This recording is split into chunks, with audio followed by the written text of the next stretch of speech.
Hello everyone, CSIR net अड्डा 24/7 में आपका स्वागत है। मेरा नाम पायल है और जैसा कि आप जानते हैं ICMR ब्रेक का नोटिफिकेशन रिलीज हो गया है और इस बार एम्स करवा रही है इसको।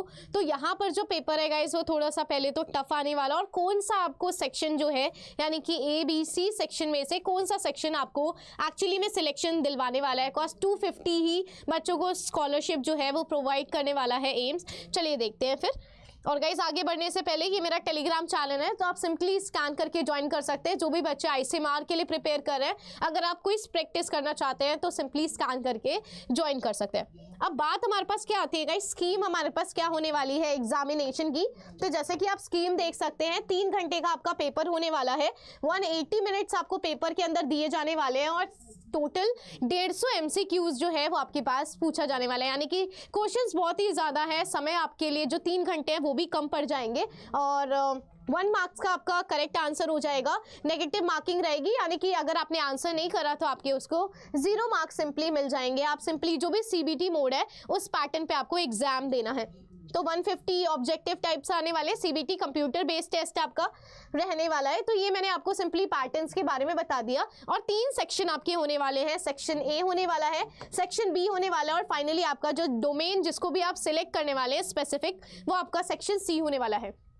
तो गाइस A के अंदर आपका जनरल एप्टीट्यूड और एनालिटिकल एबिलिटीज पूछे जाने वाली है। नॉर्मली जो फंडामेंटल्स है लाइफ साइंसेस के वो सेक्शन B के अंदर पूछे जाने वाले, और सेक्शन C के अंदर आप जो भी स्पेशलिटी चूज करने वाले हैं, जो भी डोमेन आप चूज करने वाले हैं, उससे रिलेटेड आपको जो क्वेश्चंस है वो मिलेंगे। और जैसा कि आप देख सकते हैं, मेरिट लिस्ट जनरेट करी जाएगी। जितना भी आपका टोटल मार्क्स आने वाला है 150 मार्क्स में से, यानी कि जो भी आपका 3 आवर्स आपको मिलने वाले हैं 150 मार्क्स में से, यानी कि एक क्वेश्चन 1 मार्क्स का आपके पास होने वाला है। और टाई के लिए इन्होंने मेंशन कर रखा है जिसका भी डोमेन के अंदर सेक्शन C के अंदर स्कोर ज़्यादा रहेगा या फिर जिनकी भी नेगेटिव मार्किंग कम रहेगी, यानी कि जिनकी भी एज कम है, वो क्या कर लेंगे, उनको वो टाई पर हायर पोजिशन पर प्रेफरेंस प्रोवाइड करेंगे। चलिए अब हम सेक्शन A के बारे में बात कर लेते हैं कि सेक्शन A के अंदर आपसे क्या क्या चीज़ें पूछी जाने वाली है। तो रीडिंग कॉम्प्रीहेंशन आएगा आपका इंग्लिश में से, reasoning ability, verbal non verbal और साथ ही साथ डाटा इंटरप्रिटेशन, वर्बल्स वगैरह, और एनालिटिकल एबिलिटी आपसे पूछी जाएगी।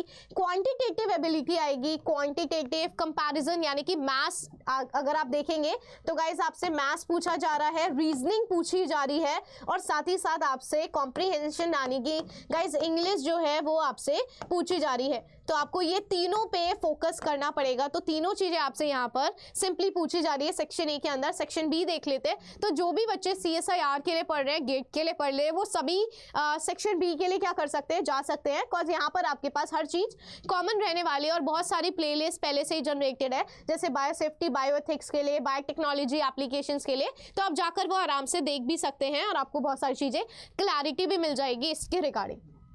अब बात आती है सेक्शन C में से कि आपको कौन सा जो डोमेन है गाइस वो सिलेक्ट करना चाहिए। इन्होंने क्लियरली मेंशन कर रखा है कि माइक्रोबायोलॉजी अगर आप चूज करते हैं तो बैक्टीरियोलॉजी के क्वेश्चंस आएंगे, वायरोलॉजी के, पैरासिटोलॉजी के, एंटोमोलॉजी के और माइकोलॉजी यानी कि फंजाई और आपके पास इंसेक्ट्स वगैरह रिलेटेड, पैरासाइट से रिलेटेड, वायरसेस से रिलेटेड, बैक्टीरिया से रिलेटेड, ये सारे क्वेश्चन जो है वो आपकी माइक्रोबायोलॉजी में पूछे जाएंगे। तो अगर आपकी माइक्रोबायोलॉजी की इस तरीके से तैयारी है कि अगर आपने सारी चीजें कवर कर रखी है तब आप माइक्रोबायोलॉजी में जा सकते हैं। अदरवाइज आई विल प्रेफर कि आप बायोकेमिस्ट्री के लिए जाएं। जो भी बायोटेक्नोलॉजी के बच्चे हैं वो बायोस्टैट्स के लिए जा सकते हैं, बिकॉज उन्होंने पढ़ रखा है।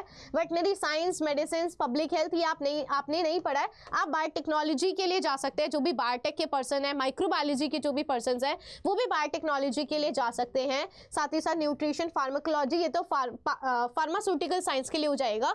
और गाइस आप बायोलॉजिकल साइंस में भी जा सकते हैं। जो भी बच्चे CSIR नेट के लिए प्रिपेयर कर रहे हैं, आपको एक चीज एक्स्ट्रा पढ़नी पड़ेगी, वो है एनवायरमेंटल साइंसेस। वो आपके पास क्या है, एनवायरमेंटल साइंसेस, आपको एक चीज एक्स्ट्रा पढ़नी पड़ेगी।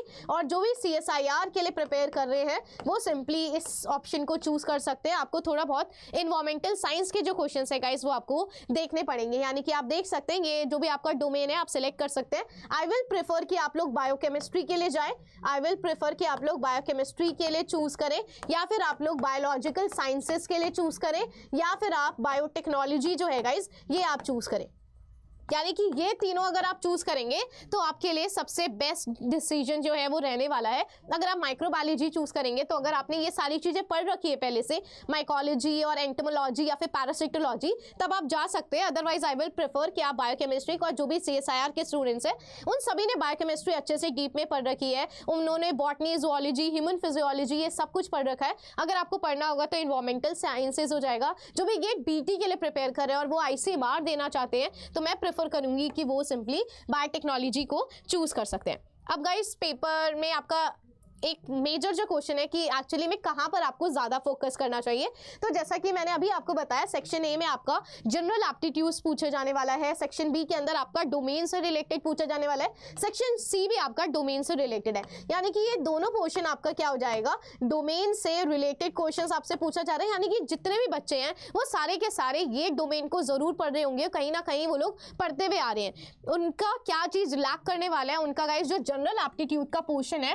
वो पूरी तरीके से लैक करेगा। और आपको पता है हर एक जगह से 50 क्वेश्चन पूछे जाने वाले हैं। तो अगर आप अभी से जनरल एप्टीट्यूड पे अच्छे से लग कर फोकस कर लेंगे तो आप आराम से यहाँ पर 40 से 45 जो क्वेश्चंस हैं, 40 to 45 क्वेश्चन आराम से इजीली सॉल्व कर जाएंगे। जिसके वजह से अगर मान लीजिए आपका डोमेन के अंदर कहीं पे कम भी होता है तो ये सेक्शन A जो है वो आपको कवर कर लेगा। तो अगर आप सभी को रैंक चाहिए, अगर आपको भी फेलोशिप चाहिए ICMR की, तो मैं तो यही बोलूँगी कि आप ज़्यादा से ज़्यादा सेक्शन A पे इक्वली फोकस कीजिए जितना आप सेक्शन B और C को कर रहे हैं। अगर मान लीजिए कि आप 3 घंटे ये पढ़ रहे हैं तो मात्र 1 घंटा आप निकाल के ये पढ़ना स्टार्ट कर लीजिए, बिकॉज यही जो है वो आपका रैंक बनाने वाला है। बिकॉज बाकी के जितने भी बच्चे हैं वो सारे के सारे ये पढ़ेंगे, वो सेक्शन A को छोड़ देते हैं, उनको लगता है कि ये पढ़ लेंगे तो इससे मार्क्स आ जाएगा। बट आई विल प्रेफर जो भी जिनको भी रैंक लानी है और अच्छे से करना है, अगर आप फेलोशिप चाहते हैं, बात इतनी है तो आप सेक्शन A को बहुत अच्छे से फोकस कीजिए। बिकॉज एट दी एंड बाकी की सारी चीज़ें आती हैं, सेक्शन A नहीं आता है। तो जो चीज़ नहीं आती